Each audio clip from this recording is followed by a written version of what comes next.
God, pray for us sinners now and at the hour of our death. Amen.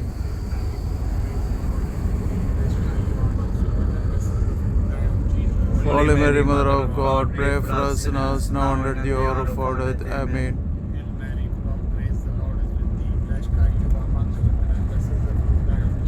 Holy Mary, Mother of God, pray for us sinners now and at the hour of our death. Amen.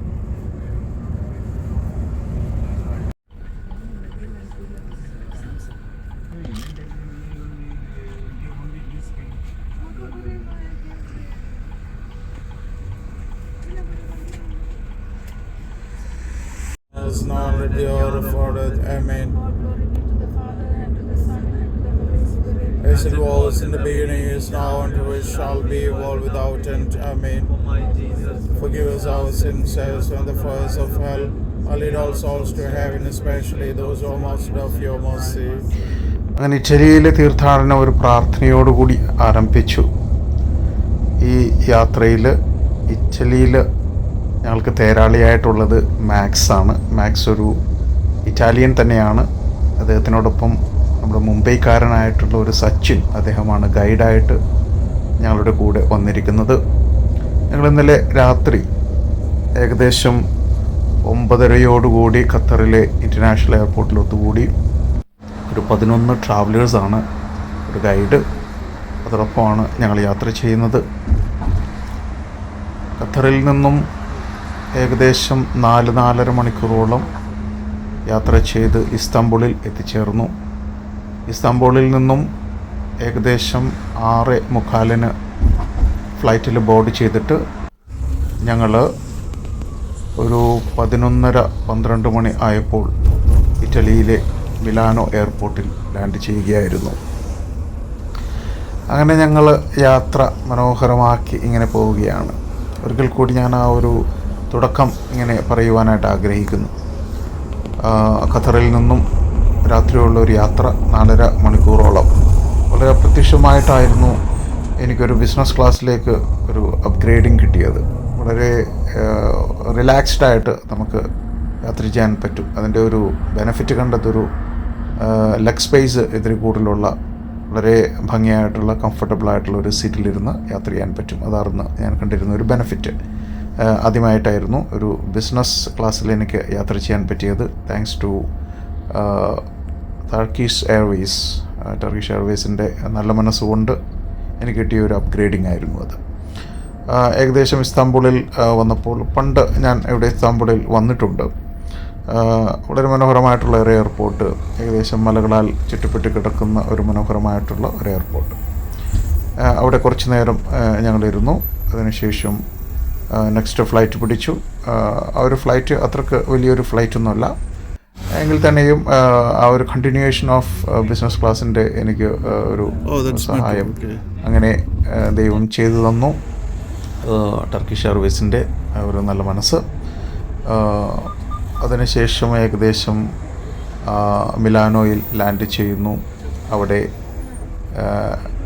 Customs ക്ലിയറൻസും അതുപോലെ emigration ക്ലിയറൻസും ഒക്കെ വളരെ മനോഹരമായിരുന്നു. അവിടെ എമിഗ്രേഷനിലിരിക്കുന്ന ഒരു sir വളരെ friendly ആയിട്ട് പ്രീസ്റ്റാണെന്ന് പറഞ്ഞപ്പോൾ അദ്ദേഹം വളരെ എഴുന്നേറ്റ് നിന്ന് എന്നെ ഷേക്ക് ഹാൻഡ് ചെയ്യുകയും നമ്മളെ ഇറ്റലിയിലേക്ക് വെൽക്കം ചെയ്യുകയുമാണ് ചെയ്തിരുന്നത്. എൻ്റെ ഒരു ചോദിച്ചു, ഇന്ത്യയിൽ എന്തോരം ക്രിസ്ത്യൻസ് ഉണ്ട് എന്ന് ചോദിച്ചു. അപ്പോൾ ഞാൻ ഏകദേശം ഒരു 3 കോടിയോളം ക്രിസ്ത്യൻസ് ഉണ്ട് എന്ന് പറഞ്ഞപ്പോൾ അദ്ദേഹത്തിന് വിശ്വസിക്കാൻ പറ്റിയില്ല. കാരണം യൂറോപ്പിലെ എല്ലാ ക്രിസ്ത്യൻസിനെയും എടുത്താൽ തന്നെയും അത്രത്തോളം വരില്ല. ഞാനൊരു അൺഒഫീഷ്യൽ കണക്കാണ് അവിടെ പറഞ്ഞത്. അപ്പോൾ അദ്ദേഹത്തിന് കൂടുതൽ റെസ്പെക്റ്റ് ആയിരുന്നു. അദ്ദേഹം വളരെ ആദരപൂർവ്വമാണ് എല്ലാവരെയും സ്വീകരിച്ചത്. വളരെ സന്തോഷപൂർവ്വമാണ്. അതിനുശേഷം നമ്മളുടെ എമിഗ്രേഷൻ ക്ലിയറൻസും കാര്യങ്ങളൊക്കെ കഴിഞ്ഞു. ലഗേജ് കളക്ട് ചെയ്തു. താഴെ ഞങ്ങളുടെ ഗൈഡ് ഉണ്ടായിരുന്നു. ഗൈഡ് വെൽക്കം ചെയ്തു. പിന്നെ ഞങ്ങൾ വണ്ടിയിൽ കയറി കുറച്ച് യാത്ര ചെയ്ത് മിലാനോ ലക്ഷ്യമാക്കി യാത്ര ചെയ്യുകയായിരുന്നു. ഏകദേശം ഒരു 2 മണിക്കൂറോളം നീണ്ടുള്ളൊരു യാത്ര. അതിനുശേഷം ഒരു ഇന്ത്യൻ റെസ്റ്റോറൻറ്റിൽ കയറി ഞങ്ങളുടെ ആദ്യത്തെ ഭക്ഷണം ഇറ്റലിയിൽ നിന്ന് കഴിക്കുകയായിരുന്നു. ഇതിൻ്റെ ഇറ്റാലിയൻ ഫസ്റ്റ് യാത്രയാണ്. ഇറ്റലിയിലേക്ക് എൻ്റെ ആദ്യ വരവ് തന്നെയായിരുന്നു ഇത്. ഏറ്റവും ഭംഗിയായിട്ടുള്ള ഒരു യാത്ര. ആ ഒരു ഇറ്റാലിയൻ മണ്ണിലെ ആദ്യത്തെ ഇന്ത്യൻ ഭക്ഷണം കഴിച്ചുകൊണ്ട് ഞങ്ങൾ പിന്നീട് ഞങ്ങളുടെ താമസിക്കുന്ന സ്ഥലത്തേക്ക് പോവുകയായിരുന്നു. ഒരു ഡാവിഞ്ചി എന്ന് പറയുന്ന മിലാനോയിലെ ഒരു ഹോട്ടലായിരുന്നു. ഹോട്ടലിൽ ഞങ്ങളുടെ സാധനങ്ങളൊക്കെ വെച്ച് ഒരു ചെറിയ റെസ്റ്റും കാര്യങ്ങളൊക്കെ എടുത്തുകൊണ്ട് ഞങ്ങൾ പിന്നീട് ഞങ്ങളുടെ ആദ്യത്തെ ഡെസ്റ്റിനേഷൻ, ഞങ്ങളുടെ ഫസ്റ്റ് ഇറ്റാലിയൻ ഡെസ്റ്റിനേഷനായിട്ടുള്ള ലോകത്തിലെ ഏറ്റവും വലിയ പള്ളികളിലൊന്നായിട്ടുള്ള, ഏറ്റവും വലിയ കത്തീഡ്രലിൽ ഒന്നായിട്ടുള്ള ഡ്യൂമോ കത്തീഡ്രലിലേക്കായിരുന്നു യാത്ര. ആ കത്തീഡ്രലാണ് നിങ്ങളിപ്പോൾ കണ്ടുകൊണ്ടിരിക്കുന്നത്. ഏറ്റവും വലിയ ഒരു മനോഹരമായിട്ടുള്ള പള്ളികളുടെ സമുച്ചയങ്ങൾ നിറഞ്ഞിട്ടുള്ള ഒരു സ്ക്വയറിലെ ഏറ്റവും ഗംഭീരമായിട്ടുള്ളൊരു പള്ളി. ഈ പള്ളിക്കൊരു പ്രത്യേകത കൂടിയുണ്ട്. വളരെ പണ്ട് നെപ്പോളിയൻ ബോണപ്പാർട്ട് ഇറ്റലി ആക്രമിച്ച് കീഴടങ്ങിയപ്പോൾ അദ്ദേഹം സ്വയം രാജാവായിട്ട് അവരോധിക്കപ്പെട്ട പള്ളിയാണ്. സാധാരണ ഈ എംപറർമാരെയൊക്കെ എടുത്തിട്ടുണ്ടെങ്കിൽ അവർക്ക് ക്രൗണിങ് ചെയ്യുന്നത് അവിടെയുള്ള ബിഷപ്പ്മാരോ ആർച്ച് ബിഷപ്പ്മാരോ അല്ലെങ്കിൽ പള്ളിയായിട്ട് റിലേറ്റഡ് ആയിട്ടുള്ള അച്ഛന്മാരോ ആരെങ്കിലുമൊക്കെ ആയിരിക്കും. എന്നാൽ അവരുടെ മുമ്പിൽ കൊച്ചാകരുത് എന്ന് സ്വയം പറഞ്ഞുകൊണ്ട് ആ ക്രൗൺ എടുത്തുകൊണ്ട് സ്വന്തം തലയിൽ വെച്ച ഒരു അധിപതിയായിരുന്നു, ഒരുപക്ഷെ ഒരു വലിയ ഒരു ചക്രവർത്തിയായിരുന്നു നെപ്പോളിയൻ ബോണപ്പാർട്ട്. അങ്ങനെയുള്ള കുറേ ചരിത്രങ്ങളുള്ള ഒരു പള്ളി. ഇവിടെ ഞാൻ കണ്ടിരുന്ന മറ്റൊരു സങ്കടപ്പെടുത്തുന്ന കാര്യം, പള്ളി അതിഗംഭീരമാണ്.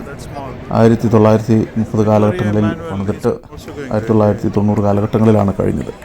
ഇപ്പോഴും പള്ളിയുടെ വർക്ക് നടന്നുകൊണ്ടിരിക്കുകയാണ്. പക്ഷേ ഈ കാണുന്ന പള്ളിയുടെ പകുതി ഭാഗവും അൺഫോർച്ചുനേറ്റ്ലി ആളുകൾ തന്നെ കയറാറില്ല. അതിനേക്കാളുപരിയായിട്ട് ആളുകൾ പോകുന്നത് പള്ളിയുടെ മുൻവശത്ത് ഫോട്ടോ എടുക്കുവാനും അവിടെ ലേഷർ ടൈമൊക്കെ പങ്കുവെക്കുവാനും കൂടിയാണ്. ഇതിൻ്റെ മുക്കാഭാഗവും ഒരു മ്യൂസിയമായിട്ടാണ്.